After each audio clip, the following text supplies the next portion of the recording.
Bharat Pakistan match বাতিল হলে লোকসান হতে পারে প্রায় 50 কোটি মার্কিন ডলার বা প্রায় 6,120 কোটি টাকারও বেশি। বিশ্বকাপ শুরু হওয়ার মাত্র 5 দিন আগে ক্রিকেট বিশ্ব নেমে এসেছে বড় ধরনের অনিশ্চয়তা।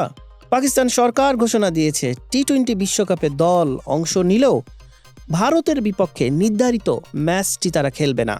এই সিদ্ধান্তকে অগ্রহণযোগ্য বলছে আন্তর্জাতিক ক্রিকেট কাউন্সিল।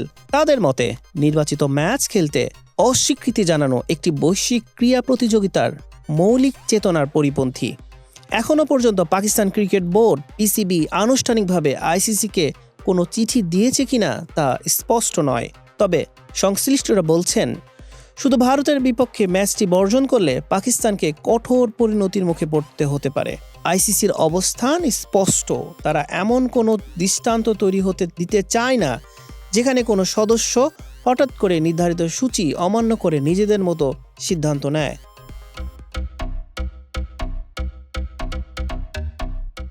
ভারতীয় সংবাদ মাধ্যম এনডিটিভি বলছে পাকিস্তান স্বেচ্ছায় ভারত ম্যাচ বর্জন করায় বিষয়টি ফোর্স ম্যাচিউর বা অনিবার্য পরিস্থিতির আওতায় পড়বে না, ফলে আইনি সুরক্ষা পাওয়ার সুযোগ নেই।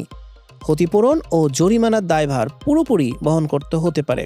আইসিসির মেম্বার পার্টিসিপেশন এগ্রিমেন্ট ভঙ্গের অভিযোগে টুর্নামেন্টের পাওয়া অর্থ আটকে যাওয়া বা বড় অঙ্কের জরিমানার ঝুঁকিও রয়েছে।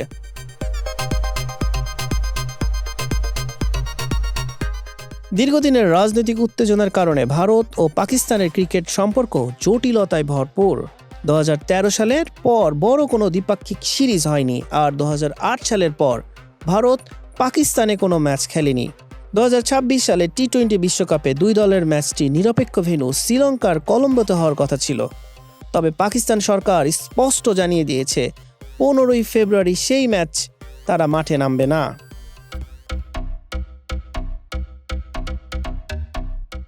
ভারত পাকিস্তান ম্যাচ মানেই ক্রিকেটের সবচেয়ে বড় বাণিজ্যিক ইভেন্ট। বিশ্লেষকদের মতে এই একটি ম্যাচের বাজার মূল্য প্রায় 50 কোটি মার্কিন ডলার বা 6,120 কোটি টাকারও বেশি। এই ম্যাচ না হলে সরাসরি ক্ষতিগ্রস্ত হবে সম্প্রচার সংস্থা, স্পন্সর, আইসিসি এবং সদস্য দেশগুলো। একটি ভারত পাকিস্তান ম্যাচ থেকেই বিজ্ঞাপন আয় ধরা হয় প্রায় 300 কোটি রুপি।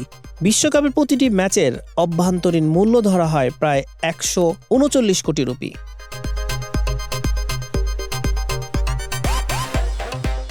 এদিকে পাকিস্তান বাংলাদেশের অবস্থানকে সমর্থন জানিয়েছে। বিসিবি নিরাপত্তাজনিত কারণে ভারতে খেলতে অস্বীকৃতি জানালে আইসিসি আবেদন নাকচ করে দেয়। বাংলাদেশ টুর্নামেন্ট থেকে সরে দাঁড়ায়। এই সিদ্ধান্তকে দ্বৈত নীতি বলে মন্তব্য করেছেন পিসিবি চেয়ারম্যান মহসিন নকভি। তিনি প্রশ্ন তুলেছেন, ভারতের জন্য যদি আলাদা ব্যবস্থা না হয় তাহলে বাংলাদেশের জন্য কেন নয়?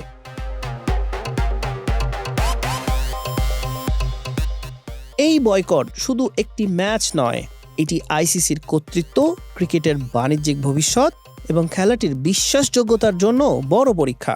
সব মিলিয়ে ভারতের বিপক্ষে ম্যাচ বয়কটের সিদ্ধান্ত বাস্তবায়ন হলে তা পাকিস্তানের জন্য বড় অর্থনৈতিক ধাক্কা হয়ে উঠতে পারে।